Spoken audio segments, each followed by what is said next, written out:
Bonjour et bienvenue dans le journal mensuel de Saint-Barth TV, la web TV de Saint-Barthélemy d'Anjou. Voici le sommaire de cette édition. Les maternelles de l'école Jules Ferry ont suivi un parcours autour de la danse. Nous irons à la découverte de la boutique solidaire de la Claverie. Les familles qui ont accueilli un enfant en 2017 ont parrainé un arbre. Aujourd'hui se déroulait la 6e séance de danse de Léa. Nous avons en effet monté un projet entre les collègues et le THV pour mener un partenariat avec une danseuse professionnelle qui s'appelle Léa et qui nous permet de découvrir la danse. Notre thème annuel à l'école était l'art sous toutes ses formes et on trouvait important de faire découvrir cet art à nos élèves qui ne sont pas forcément sensibilisés à ce domaine-là. Ça nous semblait très important. Ils vont par ailleurs aller au cinéma, au THV, nous allons nous rendre au musée. Il y a aussi une personne du SIAM qui intervient pour faire de la musique. Mais là, on était dans le cadre d'un cycle sur la danse qui concernait les moyens et les grands de l'école. Alors ce matin, on a essayé de travailler sur la conscience du poids, donc le poids lourd ou le poids léger. Et comment aussi on pouvait se déplacer en travaillant sur les appuis. Donc faire différentes empreintes avec différentes parties du corps. Pour l'ensemble des séances, après on a essayé de travailler sur les articulations, comment le corps pouvait se plier, se déplier. Aussi essayer de voir par quelle partie du corps le mouvement il pouvait commencer, donc l'initiation du mouvement. Dans ma danse, c'est comme si on était dans une bulle, on nettoyait, on faisait des trous, on la perçait en fait. Les groupes réceptifs, forcément avec les petits garçons, il y a des énergies qui sont plus vivaces, mais en même temps, c'est aussi agréable de voir qu'ils sont dans la compréhension, qu'ils ont envie de répondre. Même si c'est pas forcément facile de canaliser l'énergie, eux, ils sont dans cette envie de faire. Donc ça, c'est déjà un super point positif. Ils ont tous apprécié, ils m'ont tous dit que ça les avait ouverts. On découvre aussi des enfants qui peuvent bouger par ailleurs et qui là se sont concentrés, ont écouté avec une attention extrême et c'était vraiment passionnant, intéressant de les voir interagir avec quelqu'un aussi qui a des compétences professionnelles. Alors vous êtes sur le site du foyer de vie dans lequel est située également la boutique solidaire. La boutique solidaire étant un projet de l'APAI, association qui gère ce foyer, et 4 ESAT. Sa raison d'être, c'est de promouvoir le travail des personnes en situation de handicap. Aujourd'hui, on a 70 fournisseurs provenant de toute la France avec qui on travaille toute l'année pour justement montrer ce que les personnes en situation de handicap sont en capacité de réaliser et de pouvoir montrer qu'ils peuvent faire des produits tout aussi finis qu'une entreprise dite normale.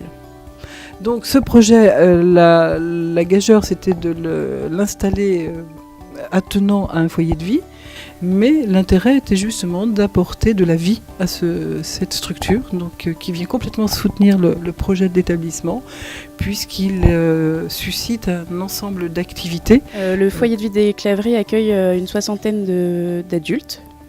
Voilà, qui sont répartis sur 6 groupes différents. Et c'est vrai que la boutique permet de créer une dynamique au sein de l'établissement parce que chaque groupe va avoir sa petite particularité en rapport avec la boutique. Ici, on peut trouver donc, du coup, les serres du groupe d'horticulture qui commencent à fonctionner justement pour l'arrivée du printemps. Vous allez avoir le magasin. Vous allez aussi trouver l'accueil dans lequel travaillent nos bénévoles avec des adultes, aussi bien à l'accueil des clients, mais aussi à la préparation de la décoration du magasin. Et puis après, vous allez trouver les différents groupes sur lesquels sont les adultes qu'on accueille.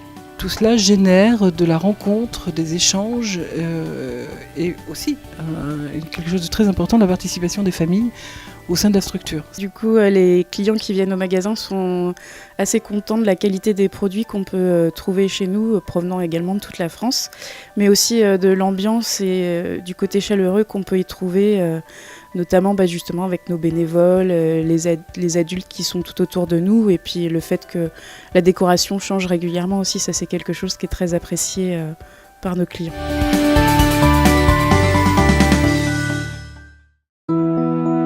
Donc cette édition est la 10e.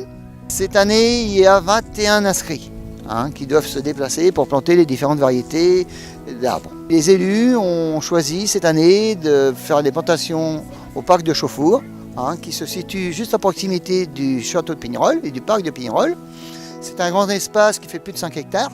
Dans le cadre de la biodiversité, on va planter plusieurs espèces. Alors il y a l'alisier, l'alisier torneminalis, qui est un arbre de chez nous, qui pousse dans nos forêts, qui donne des petits fruits justement qui sont intéressants pour les animaux locaux.